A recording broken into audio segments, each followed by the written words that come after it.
আসসালামু আলাইকুম রহমতুল্লাহি ওয়া বারাকাতুহ। আমি আজকে আপনাদের জন্য নিয়ে এসেছি আমাদের মতো বাঙালিদের অতি প্রিয় স্ন্যাক্স রেসিপি, হেলেঞ্চা শাকের পাকোড়া বা বড়া। এই রেসিপিটি যেমনি স্বাস্থ্যকর তেমনি সুস্বাদু এবং তৈরি করতেও কোনো ঝামেলা নেই। চলুন তাহলে জেনে নিই রেসিপিটি। আমি কিছু হেলেঞ্চা শাক নিয়ে ধুয়ে পানি ঝরিয়ে নিয়েছি এবং শাকগুলোকে ছোট ছোট করে কেটে নিয়েছি।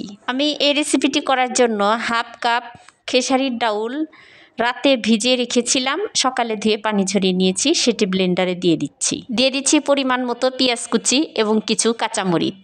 এখন সবগুলো উপকরণ একসাথে পেস্ট করে নিব। দেখতেই পাচ্ছেন আধ ভাঙ্গা করে পেস্ট করে নিয়েছি। এবার কুচি করে কাটা হেলেঞ্চা শাক একটি থালাতে দিয়ে দিচ্ছি এবং দিয়ে দিচ্ছি ব্লেন্ডারের পেস্ট। দিয়ে দিচ্ছি স্বাদ মতো লবণ, হাফ চা চামচ অর্গানিক পাঁচ মশলার গুঁড়ো এবং হাফ চা চামচ অর্গানিক হলুদের গুঁড়ো। এখন দিয়ে দিচ্ছি 2 চা চামচ ময়দা। আপনারা চাইলে এখানে চাউলের গুঁড়ো বা বেসন ব্যবহার করতে পারেন। দিয়ে দিচ্ছি পরিমাণ মতো আদা রসুন জিরে বাটা এবং সবশেষে দিয়ে দিচ্ছি একটি ডিম।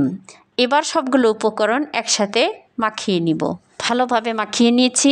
এবার একটি প্যানে পরিমাণ মতো অর্গানিক সরিষার তেল দিয়ে আমি গরম করে নিয়েছি এবং মাখিয়ে নেওয়া হেলেঞ্চা শাকের ডো থেকে পাকোড়ার শেপ দিয়ে দিচ্ছি। বন্ধুরা দেখতেই পাচ্ছেন আমি কিভাবে পাকোড়ার শেপ দিয়েছি।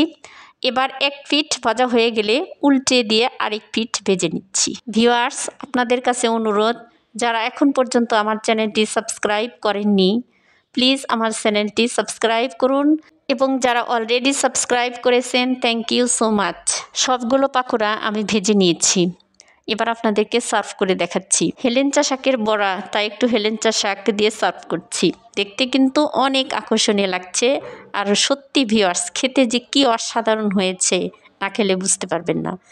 ইনশাআল্লাহ আগামীতে আপনাদের জন্য আরও একটি নতুন রেসিপি নিয়ে হাজির হব। সে পর্যন্ত সবাই ভালো থাকুন, সুস্থ থাকুন এবং লাকি খাতুনস কুকিং স্টাইল চ্যানেলের সাথেই থাকুন। আল্লাহ হাফেজ।